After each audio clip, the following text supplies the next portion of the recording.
So now let's do an example where what we're going to do is we have 20 questions on a true-false exam. And what I want to do is I want to calculate the probability that we score a 70 or below on the exam if we just randomly guess the answer.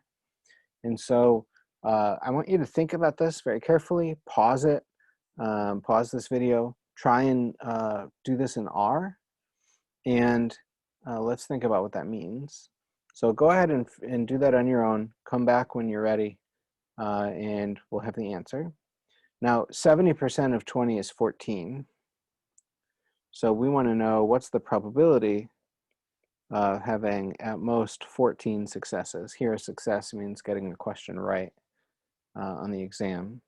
And so the probability that we'll have at most 14 successes, we can compute by looking at p binomial of, let's see, we want 14 or fewer successes.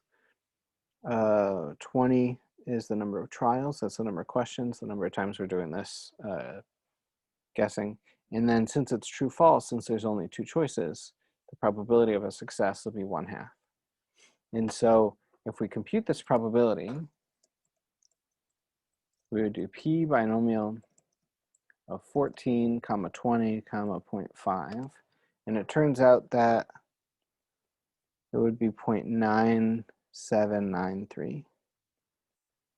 So there's a 98% chance, more or less 98% chance, that if we were to just randomly guess on a 20-question true-false exam, with 98% probability, we'd score 70% or below on the exam. So we get at most 14 questions right, very likely. One thing that we can contrast this with is that if we wanted to find the probability that we get,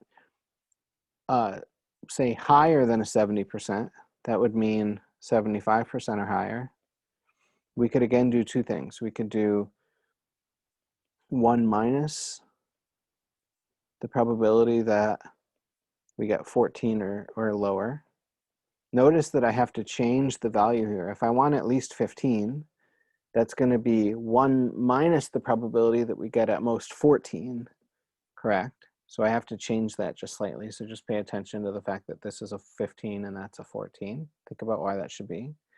And of course, that's just going to be 1 minus our previous answer. So that's 0.0207. So there's about a 2.07% chance that we would get 15 or more questions correct. Or you could do this on your own just in R. You could do, so you could do p binomial of 15, 20, probability of a success is 0.25, and then we want the lower.tail